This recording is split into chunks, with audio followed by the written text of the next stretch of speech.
All of my successful students focus on one thing and one thing only. That is trading one time frame with the narrative of another time frame.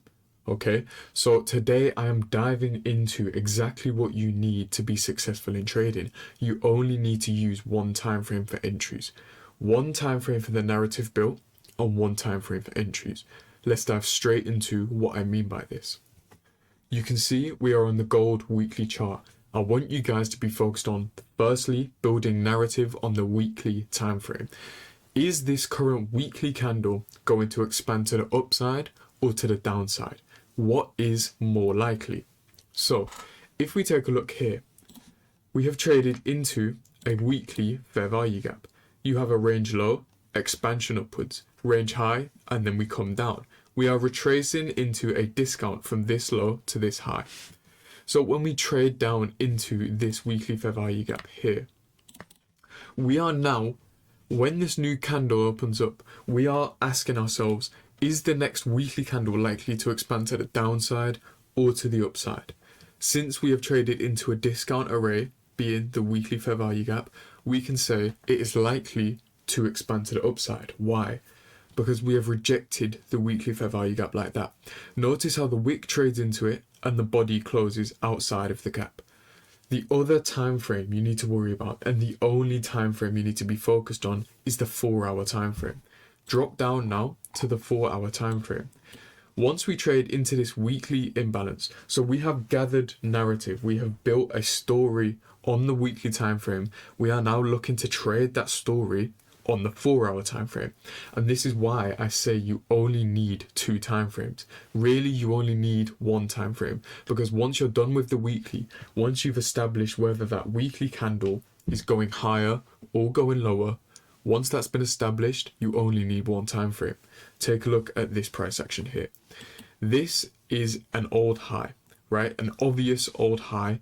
Why is this an obvious old high? Because for one, it's very obvious, it sticks out in the chart, and it caused a momentum swing down into the weekly key level. So this is a key high, okay? We also have failure swings, high, lower high, lower high, lower high, lower high, lower high. Do you see how all of this, okay, in theory, you can draw a trend line across this. This is low resistance liquidity. So once we get that change in the state of delivery, we need these two candles, or the first candle, it doesn't matter which one, we just need to close above this candle. Once we get that change in the state of delivery, we are now attacking buy stops. Because we've reached that key level, we are now able to get the change in the state of delivery and then start attacking buy stops. So once we trade above these, we are now attacking buy side. Okay, buy side liquidity needs to be engaged. The algorithm will start engaging buy side liquidity now. So the new week opens up. Remember I said you need to be anticipating this new weekly candle? Look where the weekly candle opens up. You are predicting this expansion. You are trading the expansion on 1 time frame. Those of you who work 9 to 5s, who can't be on the charts all day long on the 5-minute time frame watching price print, because you have an actual job that you need to be, this is the perfect model for you to focus on. Once we've anticipated the weekly candle will expand, we are now looking for any PD arrays to hold. Why should any discount arrays hold now? What is a discount array? From this high, which is our target, down to the low we reversed from. Anything in the bottom half of this is a discount array. And there are other ways to tell what is a discount, but I will get into that later or in another video. Anything below 50% here is a discount. We want discount arrays to hold now because we traded above this down close candle. The algorithm has changed its state in delivery. Take a look at the fair value gap. On the 4-hour time frame again, we haven't even dropped time frame. Take a look at the fair value gap created just as we opened the weekly candle. This is a buy. Instantly, you are buying this, okay? You're buying that stop loss below this low that rallied back down into the change in the state of delivery. And then we rally higher. We are looking, remember, for discount arrays. Look where this fair value gap forms. If we pull up our Fibonacci again, look where we reject from. Notice how there's a fair value gap right there. It trades through, down into, there's an entry, stop loss down here, okay? Why down here? Because we shouldn't violate these two up close candles. This is your breaker. Low, high, lower low, trades above, it becomes your breaker. So we don't want this to be traded below, and it never does. You can stretch a stop loss there. You can even put it above the first one.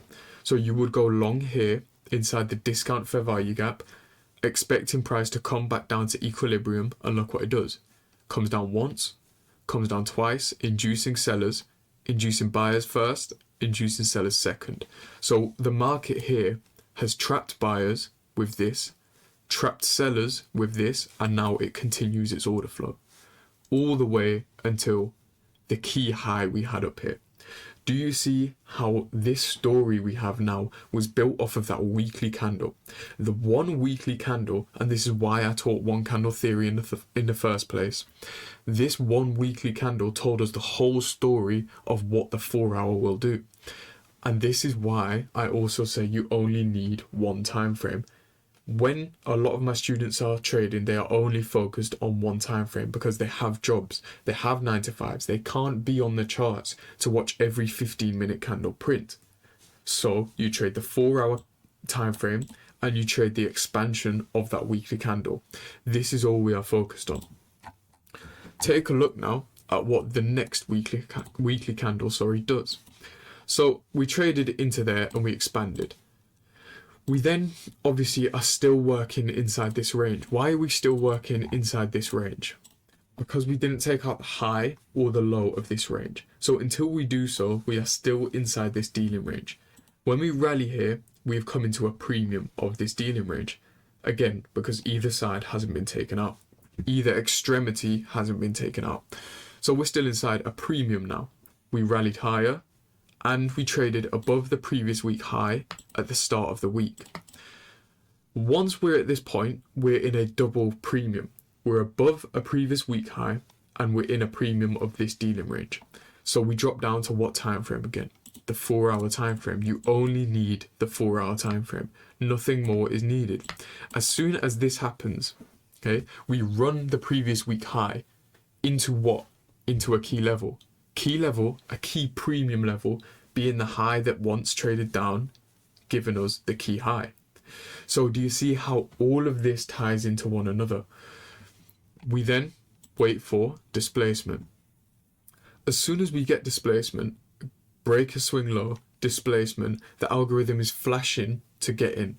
And look where it trades down to. As soon as we tap the fair value gap, trades into mean threshold, taps the fair value gap, comes down into where? A key discount level. Why is this a key discount level? Because remember our dealing range? Remember how this bounced from equilibrium? So we take a previous week high, displace lower, fair value gap, and then drop. We take out the liquidity below where? The key low that expanded in our market maker buy model. The key low that traded into the fair value gap, resting in a discount of the dealing range, and then we displace through and target that low. Do you see how each key low or key high on a 4 hour time frame ties into the other one? You are building a narrative of what that weekly candle should do. This weekly candle expanded to the downside because we came into that premium. We ran above the weekly high and we're above this key premium old high. This is truly all you need, and I mean that. For those of you who want to build a career in this thing, it is not going to take 6 months. It is not going to take 3 months. It's going to take some time. So why not trade the expansion of that weekly candle and literally only use the 4 hour time frame? With that being said, that brings us to the end of the video. I will leave the rest for you guys to study, okay? If you did make it this far into the video, please do drop a like and check out my mentorship below. It is the top link in my description. Lots of my students are getting consistent payouts in there. So please do check out my mentorship if you want to become my student today. We just had a huge $14,000 withdrawal inside the mentorship. So if you want to make that same money and make consistent gains, please do join the mentorship and trade along with me every week and every day. With that being said, if you want to support me anyway, please drop a like and subscribe if you are new. Turn on post notifications so you never miss another video. Anyway, I won't go on any longer. Please do dive into your charts using the weekly and just the 4-hour time frame. Again, it is truly all you need. It is truly an enigma in these markets. I will leave you guys with that. Thank you as always for watching, and I'll catch you in the next one.